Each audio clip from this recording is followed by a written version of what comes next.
Now we'll talk about the infant secondary assessment. So we've run the primary assessment. Primary assessment is to very, very quickly check for life threats. And we very quickly went over the infant, looking for anything that could possibly cause the infant to die within the first 5 minutes. So we've done all that. So now we can take a breath. And now we need to do a more thorough physical exam of the infant. And like I said, we want to run a primary and we want to run the secondary assessment anytime our infant has suffered any kind of injury, or we suspect the infant has suffered some sort of an injury. So let's talk about the secondary assessment. It's found on page 2 of the textbook. So in the infant secondary assessment, we want to perform a very thorough physical exam. And we are looking for any type of injuries that could very well be a life threat, any kind of injuries that may require immediate medical care. So we'll start with the head. We want to inspect the scalp. We want to look for any kind of bleeding or lacerations. And we also want to take a look at the infant's soft spot, because a bulging soft spot could be the sign of a concussion.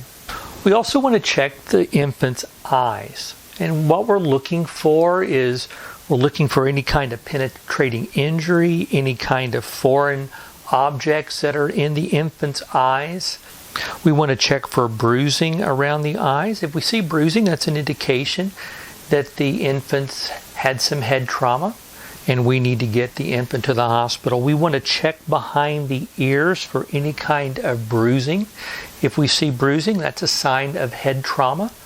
If we see any type of fluid coming out of the ears or the nose or even the mouth, sort of a thick white fluid, that's an indication of head trauma, and the infant needs to go to the hospital immediately. Check the nose for any kind of bleeding or deformities. If you have any kind of liquid that's coming out of the nose, don't stop it up. Examine the mouth, the lips, the gums, the tongue, and also teeth for any kind of injuries. Check the neck. You want to check to see if the trachea, the windpipe, is in line, if it's pushing off to one side or the other. That's an indication that we need to call 911 immediately. If the infant has bulging blood vessels in the neck, we need to call 911. Also check the chest to see if you see any kind of bruising or lacerations, any kind of penetrating injuries. You want to check the abdominal area looking for distension, it's bulging, bruising, lacerations, or any kind of penetrating injury. Check the infant's pelvis to see if that is tender. And now we're going to want to check the infant's spine. And we want to do this in a way that is a spine-safe way. We always want to hold the infant's head. Keep the infant from moving their head. We want to protect their spine.